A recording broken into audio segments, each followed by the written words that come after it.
বরিশাল শহরে আওয়ামী লীগের উপদেষ্টা পরিষদের সদস্য আমির হোসেন আমর ডুপ্লেক্স ও জেলা সভাপতি আব্দুল হাসনাত আবদুল্লাহর বাসভবন গতকাল রাতে বুলডোজার দিয়ে গুড়িয়ে দেওয়া হয়েছে। বুধবার রাত 12:30টার দিকে শত শত ছাত্র জনতা প্রথমে নগরের কালীবাড়ির সড়কে হাসনাত আবদুল্লাহর বাসভবনে হামলা চালায়।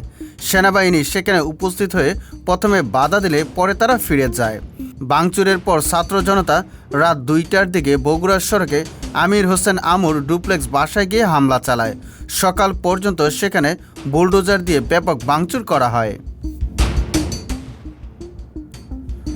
হাসনাত আবদুল্লাহ বঙ্গবন্ধু শেখ মুজিবুর রহমানের ভাগ্নে। বরিশাল জেলার রাজনীতি দীর্ঘদিন ধরে নিয়ন্ত্রণ করতেন। কালীবাড়ির সরকার বাসা থেকে তিনি বরিশাল জেলাসহ দক্ষিণাঞ্চলের একাংশের আওয়ামী লীগ রাজনীতি নিয়ন্ত্রণ করতেন।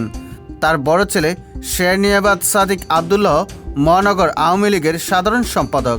তবে আওয়ামী লীগ সরকারের পতনের পর হাসনাত ও সাদিক বর্তমানে আত্মগোপনে আছেন এবং সূত্রমতে তারা ভারতে অবস্থান করছেন।